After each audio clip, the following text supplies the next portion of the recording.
Hello everyone and welcome back to JB's Total Gaming. And well, not only do I like to bring you indie games that you might not have heard about, but I do like to go through Steam sales and see what I think is worth playing. And the current week Steam sale right now had 4 games that I wanted to talk about and bring up as potential interest. Now, not all of them are going to be indie games. In fact, the first game that I'm going to bring up is Sleeping Dogs. So if you are interested in kind of Grand Theft Auto style open world games, but are looking for maybe a different setting, definitely still gritty, but it's kind of hard to describe because this game is a little bit different. It has maybe a more intricate combat system, maybe even Arkham style combat, if you will, if you're familiar with that term, based on like combos and countering and things like that. Basically a more in-depth system of melee combat, martial arts style combat, and whatnot.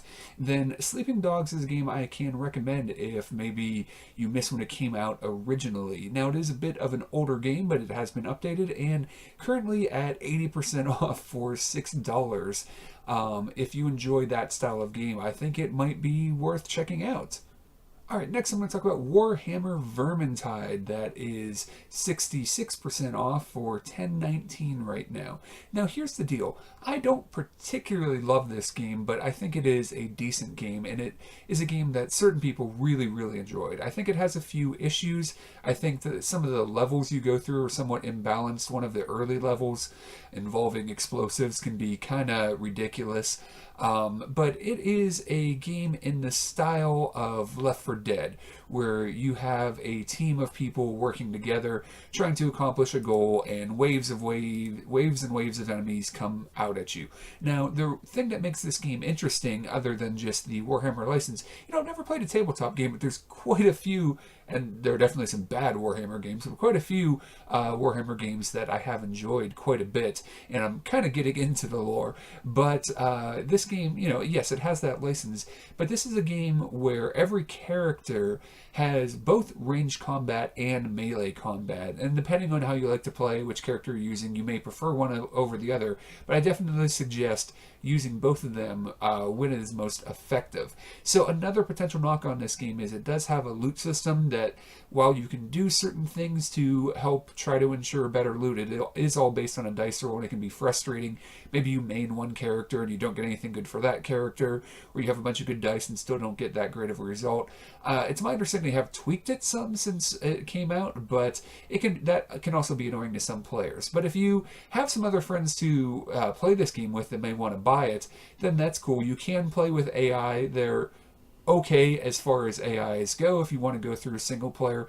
It's not really, though, an overly compelling story in my opinion. This is a game that I actually did play quite a bit of when they had a free weekend. I didn't bother to buy it, but I did want to point it out, though, because quite a few people really do like this game, and the idea of the excellent melee combat and excellent gunplay really is something that I do agree works pretty well, but not having people to play this with, playing it solo, I didn't think it was quite compelling enough to give it a try. But you may, and especially if you have other friends willing to buy it, then it might be worth checking out, particularly at this much of a discount. Next up is Rise and Shine. So this is a game that I'm actually showing off on the channel for the first time because it is on sale for 40% off at $9. This is a game that I think is really interesting.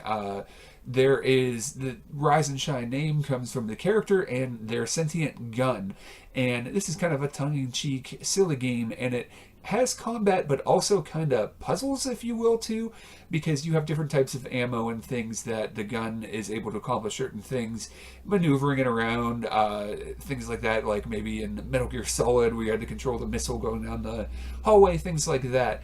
And I think the gameplay was pretty interesting. However, if you want a more in-depth look at it, I definitely suggest going and checking out ACG's review of the game. I thought it was pretty in-depth and well done, and two potential big problems with the game is it can be a little bit short, and once you start getting into some of the cooler mechanisms, that's when you're near the end of the game.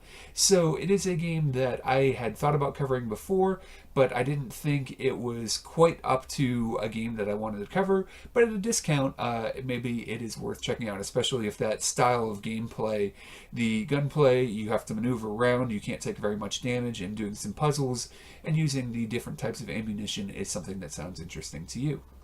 Alright, lastly, I'm showing off Lovers in a Dangerous Space-Time. If you follow the channel closely, you know I really like this game, and the footage I'm showing is actually from me and my son when we did a Twitch stream playing the game. And while I don't get on Twitch all that often, I hope to remedy that at some point, and I am JB Subtle Gaming on Twitch as well. If you're interested in checking that out, following me so that you know when I get on, I would appreciate that. Now, this is a game, like I said, you can go watch the video of me and my son playing it, but if you want to know what it is right now, it is a cooperative game. Now, you can play single player, and if you do that, then basically you have an AI person that you can tell what station to go to. And the reason you want to do that is because, as you can see, the ship has multiple different stations, one to drive it, one to control the shield, different weapons, and then you can actually get upgrades that you can put in different slots, and depending on which slot you put it in, it does different things. And for example, I think at one point we had one of the weapons, yeah, the top weapon is actually a steel ball, like a flail or something that we can launch out.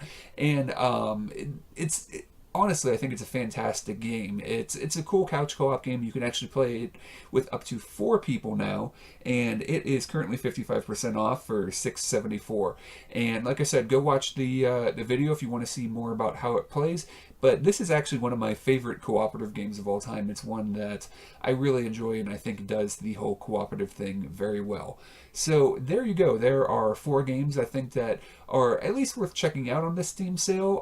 The only one that I really just flat out recommend is this one. Some of the other games, maybe, for example, Sleeping Dogs is older, but if you haven't had a chance to play it, then maybe it's worth checking out. And the other 2 games I'm recommending because I think there are good aspects to them, and being on sale now, it might be a good time to check it out if you were on the fence about it or hadn't heard about it yet and it sounds interesting to you. So thanks a lot for watching. Yeah, and if you enjoy this sort of content, trying to find indie games, trying to find sale games or whatever, then please like, share, subscribe, all the things. We're getting close to 300 subs, which is still a very small number, but at the same time, the more subs we have, the more likely we are to grow. So I appreciate all the help you guys can give. Thanks a lot for watching, and we will talk to you again soon.